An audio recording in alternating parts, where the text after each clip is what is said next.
Cancer tutorial. So in this video lecture we are going to learn about the sterilization technique. So now what do you mean by the word sterilization?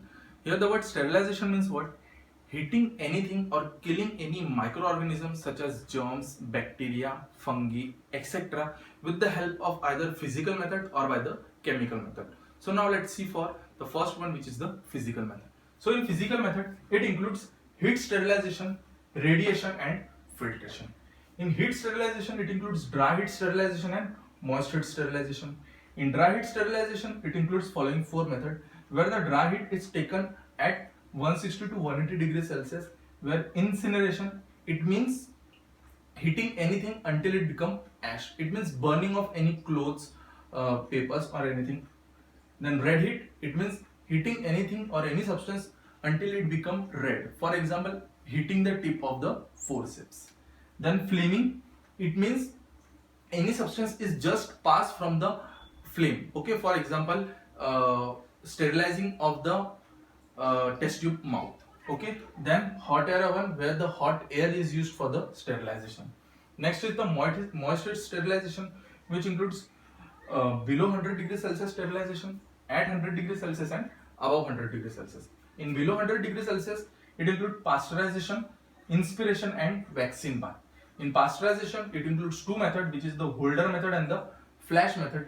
In Holder method, any substance is sterilized for 63 degrees Celsius for 3 minutes, and in flash method, any substance is sterilized for 73 degrees Celsius for 30 seconds, and then there is a rapid cooling. It means heating and cooling alternately.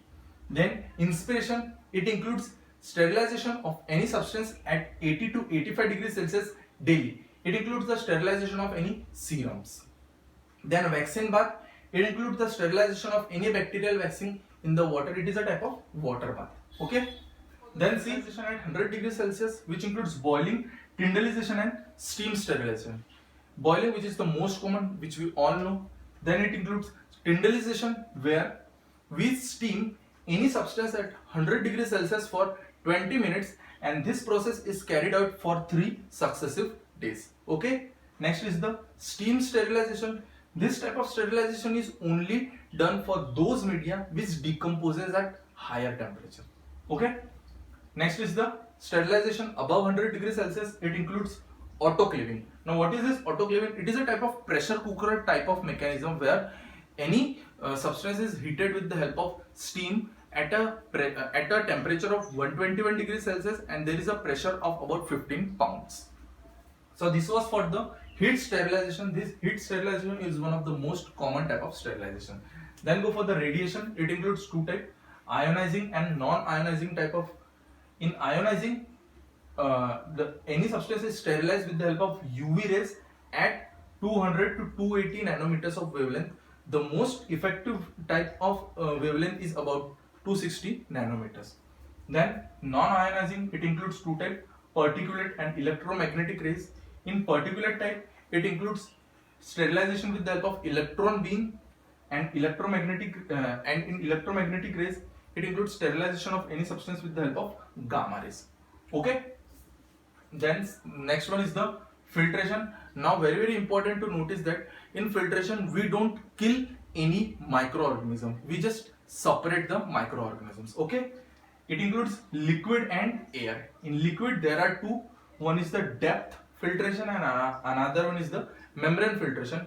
In depth filtration, any substance such as clay or any semi-solid substance is used for the filtration, whereas in membrane filtration we use any mesh-like substances for the filtration. Next one is the air filtration, where it is also known as the HEPA filtration, means high efficiency particulate air. This type of filtration is used mostly in the laminar airflow chambers, which is used in the biotechnology laboratories, plant tissue culture, animal tissue culture laboratories. Okay. Now let's go for the chemical sterilization. Let's go for the chemical method of sterilization. It includes two types, which is the liquid and another one is the gas. So let's go for the liquid. In liquid, it includes alcohol, aldehyde, halogens, heavy metal, dyes and hydrogen peroxide. So in alcohol, the mode of action is it dehydrates the cell, which is one of the most common, and as we all have done this. Next one is the aldehyde. The mode of action is it damages the nucleic acid, and one of the aldehyde used is formaldehyde. Next one is halogen. Mode of action, it damages by oxidation of essential sulfhydryl groups of the enzyme. Now what are the sulfhydryl groups? These are the biochemistry of protein and helps in the connection of two amino acids. Okay. Next, heavy metal. Mode of action, by the precipitation of protein and inhibits the enzyme action. Dyes, one of the dye which is used is acridine dye. It interacts with the bacterial nucleic acid. Hydrogen peroxide, mode of action, it releases the free radical that damages the DNA. Now gas, it includes ethylene oxide and ozone. Ethylene oxide, mode of action, it disrupts the cellular metabolism and reproductive processes of the microorganisms. Ozone, mode of action, it oxidizes all essential components of the cell such as DNA, RNA, etc. Okay, so this is how the sterilization technique of chemical method. Thank you so much. Please like, subscribe and share my channel.